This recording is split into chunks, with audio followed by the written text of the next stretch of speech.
네, 2025년이 시작된 지가 벌써 한 달이 지나가고 있습니다. 새해를 시작하면 다짐하고 계획했던 것들이 분명히 있으실 텐데 어떻게 지금 한 달이 지나 이 시점에 잘 지키고 계십니까? 50%. 네.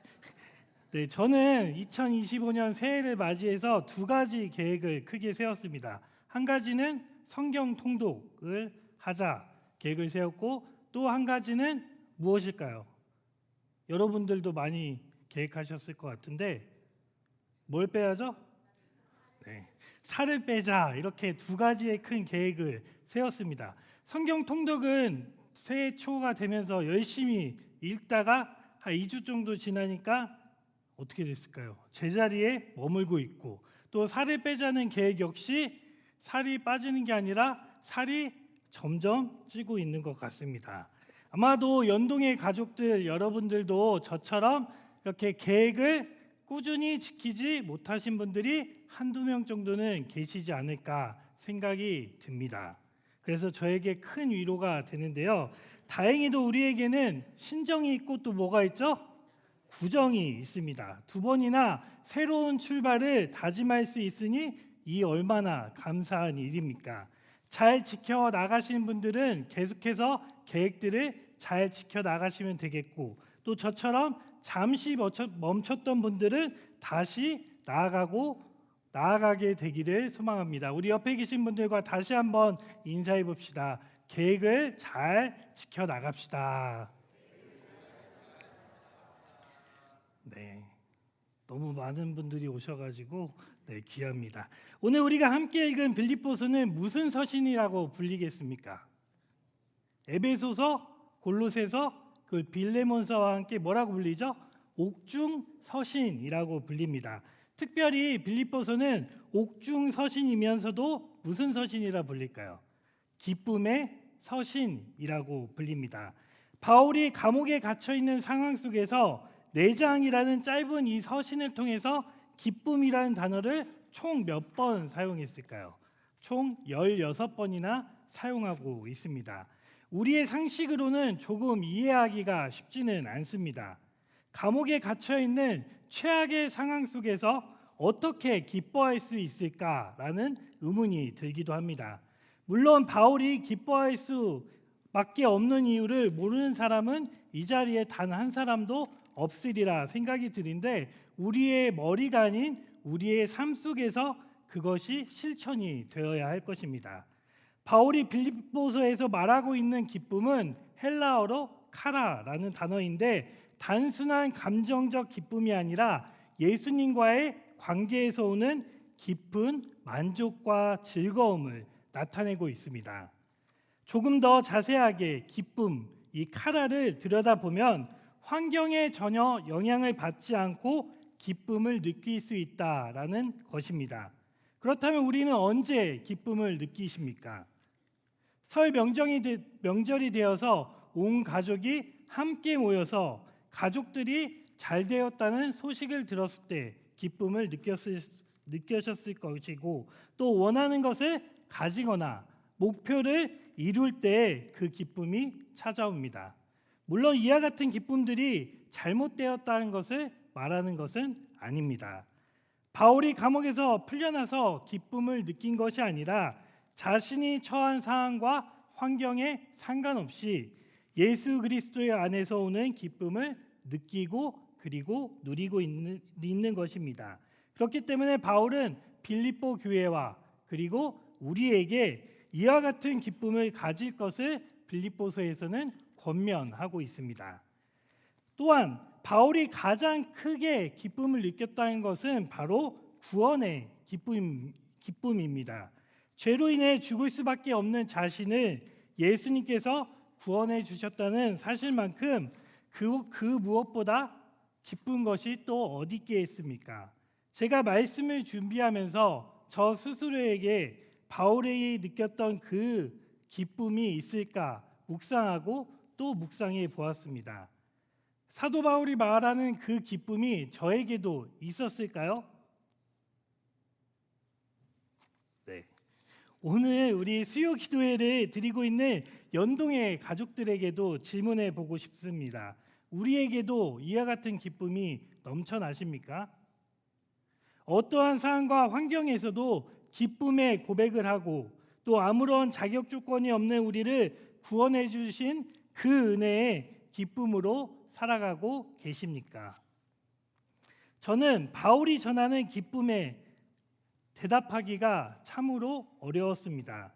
그러면서 떠오르는 순간이 있었는데 그것은 바로 제가 교육 전도사를 하던 시절이었습니다. 다른 것을 바라보지 않고 오직 어린 영혼들을 위해 순수하게 사역했던 오한빛 전도사 시절이 스쳐 지나갔습니다. 지금보다 나았던 것은 젊음밖에 없었습니다. 그때는 목사도 아니었고 또 학생의 신분이었으며 사례비도 지금보다 훨씬 적었습니다. 제대로 갖추어진 모습이 저에게는 하나도 없었습니다. 그럼에도 불구하고 유년부 친구들과 함께 예배를 드리고 또 예배 후에 함께 축구를 하고 축구한 후에 간식을 사 먹으면서 함께 보냈던 그 시간이야말로 바울이 말했던 기쁨이지 않았을까라는 생각을 해보았습니다. 하지만 철저하게 그 기쁨이 과거형이라는 것을 이번 말씀을 통해서 다시 한번 깨닫게 됐습니다. 그래서 말씀을 준비하면서 다시금 그 기쁨을 제 삶에 복귀하려고 노력하는데 쉽지는 않습니다. 이렇게 사도 바울이 말하고 있는 기쁨을 우리는 포기할 수 있겠습니까? 절대로 그 기쁨을 포기해서는 안 되겠죠. 사도 바울이 처한 상황이 어떻다고 말씀을 드렸습니까? 하루 종일 군인들의 감시를 받으며 손과 발에는 쇠사슬이 묶여 있을 것이고 또 언제든지 사형을 당해도 전혀 문제가 되지 않는 그런 위기 상황에 처해 있습니다. 그럼에도 불구하고 사도 바울은 빌립보 교회를 향하여 그리고 우리를 향하여 기뻐하라고 권면하고 있습니다. 바울이 느끼는 기쁨을 다시 회복하고 또 삶의 자리에서 기쁨을 진하게 느끼기 위한 비결이 바로 5절에 너무나도 잘 나와 있습니다. 우리 함께 5절의 말씀을 읽어보도록 하겠습니다. 함께 읽겠습니다.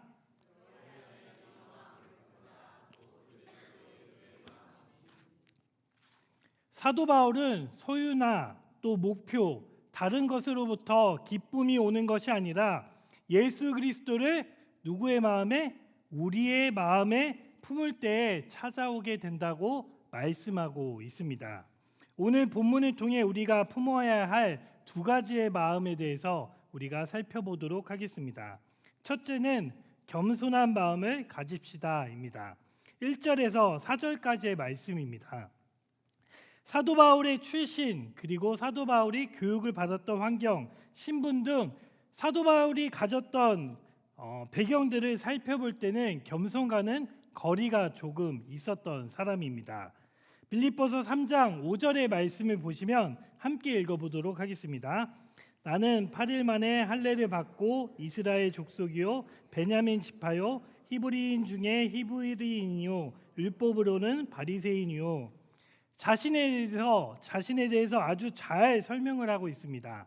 바울은 태어날 때부터 순수한 유대인의 혈통을 유지한 유대인이었고 또 12지파 중에서도 이스라엘의 초대 왕이었던 사울을 배출한 베냐민 지파의 사람이었습니다.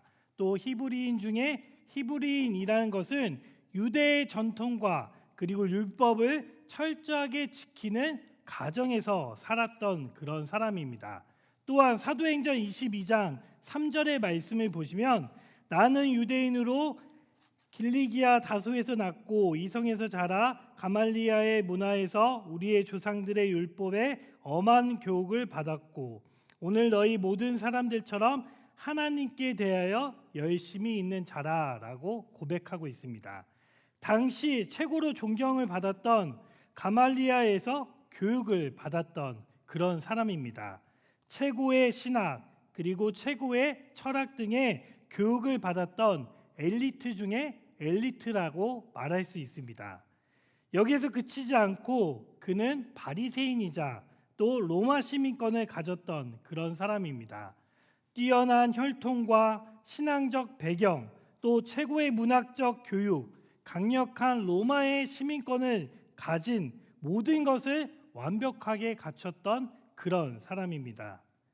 이런 사도 바울이 교만한다고 한들 누가 감히 뭐라고 할 수 있겠습니까? 사도 바울이 외모는 자랑하지 않았던 것으로 보아 그나마 인간미가 좀 풍겨지는 것 같은데요. 만약 사도 바울에게 가졌던 이 모든 조건이 우리에게 있었다면 우리는 어떻게 살아가시겠습니까? 천상천하 유아독존, 스스로에게 빠져 살아가기에 바쁘시지 않겠습니까? 하지만 바울은 이 모든 것들을 어떻게 여겼습니까? 빌립보서 3장 8절의 말씀을 함께 읽어보도록 하겠습니다. 함께 읽겠습니다.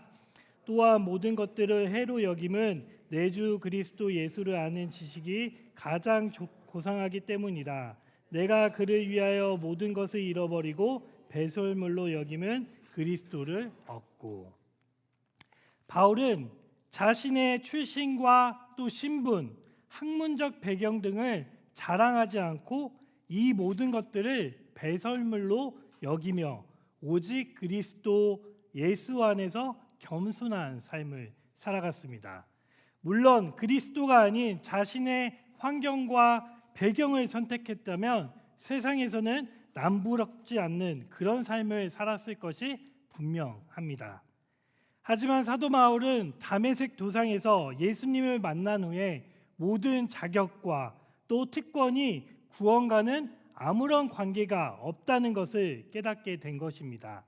그러면서 사도 바울은 기쁨이 외적인 요소에서 오는 것이 아니라 예수 그리스도를 구주로 인정하는 겸손함으로부터 시작된 것을 그 누구보다 잘 알고 있었습니다.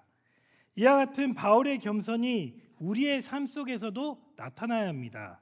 3절과 4절의 말씀을 보시면 아무 일에든지 다툼이나 허영으로 하지 말고 오직 겸손한 마음으로 각각 자기보다 남을 낫게 여기고 각각 자기 일을 돌볼 뿐더러 또한 각각 다른 사람들의 일을 돌보아 나의 기쁨을 충만하게 하라라고 말씀합니다. 사도 바울은 겸손한 마음을 나보다 남을 낫게 여기는 것으로 권면하고 있습니다. 이것이 진정한 겸손의 시작이라고 말할 수 있습니다. 이와 같은 마음을 갖는 것이 쉽지는 않습니다. 우리 옆에 계신 분들을 바라보시면서 나보다 나은 점 3가지를 한번 빠르게 찾아보도록 하겠습니다.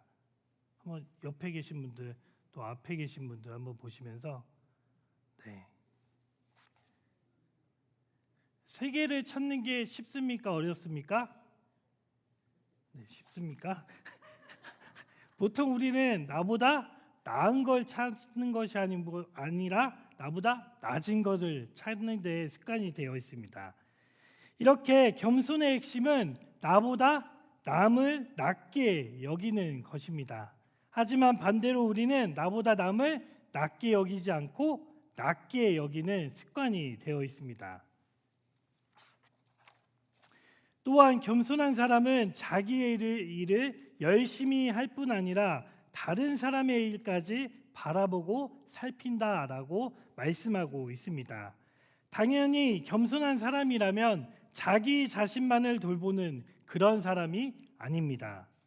복음이라는 좋은 소식을 듣고 혼자만 누리고 살아간다는 것을 교만함 그 자체라고 말할 수 있습니다.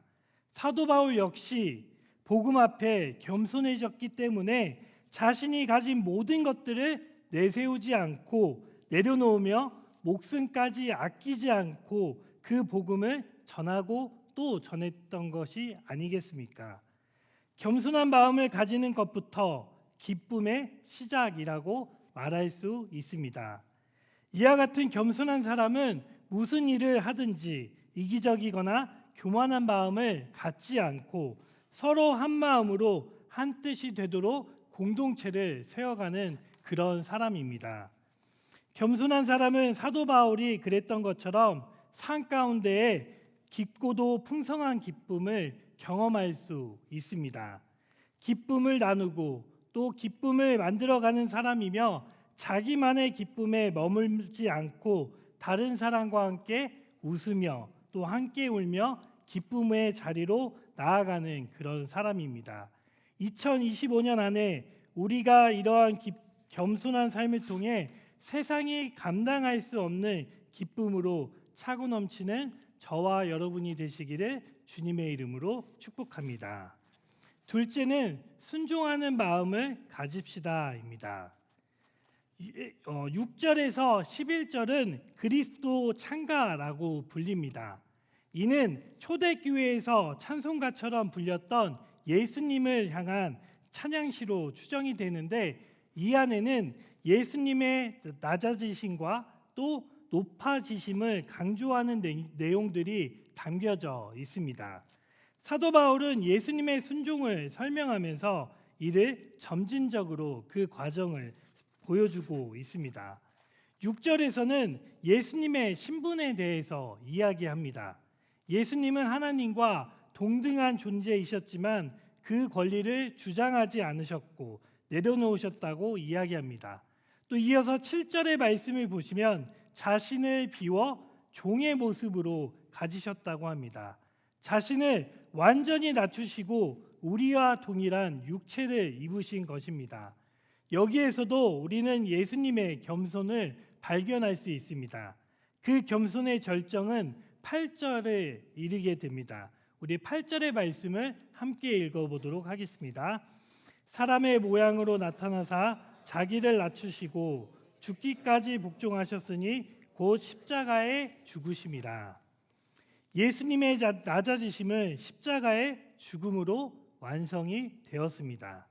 가장 치욕스럽고 고통스러운 형벌을 피하지 않으셨고 하나님의 뜻에 끝까지 순종하며 우리를 위해 자기를 희생시키셨습니다. 그러나 예수님의 순종이 비극적인 죽음으로 끝난 것이 아니라 하나님께서 높이시는 영광과 또 기쁨으로 이어지게 되었습니다. 사도 바울은 예수님이 단순하게 죽음과 또 고통만을 감당하신 것이 아니라 순종을 통한 십자가의 길이 기쁨이 된다는 사실을 말하고자 합니다. 가장 낮은 자리에서 가장 낮은 자리로 내려가셨지만 결국은 가장 높은 영광을 받으셨다고 또 상황과 환경을 뛰어넘는 기쁨을 사도 바울은 말하고 있습니다. 우리 창세기 22장을 보시면 아브라함의 순종에 대해 기록이 되어 있습니다. 아브라함에게 아들 이삭이라 어떠한 존재입니까? 절대로 어느 것과도 바꿀 수 없는 가장 소중한 존재입니다. 하지만 하나님께서는 아브라함에게 이삭을 제물로 바치라는 명령을 하십니다. 만약 우리에게 가장 소중하고 가장 사랑하는 것을 하나님께 바치라고 하면 순종하실 수 있겠습니까? 순종하는 것이 절대로 쉬워 보이지는 않습니다. 하지만 아브라함은 그 어떠한 변명도 고민도 하지 않았다는 것을 22장을 통해 우리는 살펴볼 수가 있습니다. 가장 소중하고 가장 사랑스러운 이삭을 하나님의 말씀대로 제물로 그대로 바칩니다. 아브라함은 하나님을 신뢰했고 또 하나님을 의지함으로 행동으로 나아갔습니다. 이와 같은 아브라함의 순종의 결과는 어떤 결과로 이어졌을까요? 22장 16절에서 18절의 말씀을 보시면 나와 있는데 하나님은 아브라함에게 엄청난 축복을 약속해 주신다는 것을 볼 수가 있습니다. 순종은 이처럼 희생을 요구하는 것처럼 보이지만 결국에는 기쁨으로 이어지게 됩니다. 그 모습을 아브라함과 예수님의 순종을 통해 잘 보여주고 있습니다. 가장 귀한 것을 드리는 어려운 결단을 하자 헤아릴 수 없는 복으로 바꿔주셨고 자신을 희생하여 가장 고통스럽고 또 치욕스러운 죽음을 맞이하게 되자 온 인류를 구원할 뿐만 아니라 영광의 자리로 만들어 주셨습니다. 이처럼 순종은 희생이 아니라 기쁨이라는 것을 사도 바울은 말하고 있습니다. 사도 바울 역시 복음을 위한 순종의 길을 마다하지 않았습니다. 감옥에 갇히기도 하고 또 매를 맞기도 하며 배가 난파도 되고 수없이 목숨을 잃을 위태로운 상황과 환경 속에서도 복음을 전하는 일을 소홀히 여기지 않았습니다. 그러면서 순종의 기쁨을 디모데후서 4장에서 이와 같이 고백하고 있습니다. 나는 선한 싸움을 싸우고 나의 달려갈 길을 마치고 믿음을 지켰으니 이제는 후로는 나를 위하여 의의 면류관이 예비되었으므로. 우리 사랑하는 연동의 가족 여러분, 오늘 바울은 우리에게 진정한 기쁨을 회복하는 길이 무엇인지를 잘 말씀하고 있습니다. 바로 겸손과 순종을 통해 예수님의 마음을 품으라는 것입니다. 겸손한 사람만이 다른 사람을 높일 수 있고 또 순종한 사람만이 하나님의 뜻을 따라갈 수가 있습니다. 그리고 그렇게 사는 사람만이 환경과 상황을 뛰어넘는 기쁨을 누릴 수가 있습니다.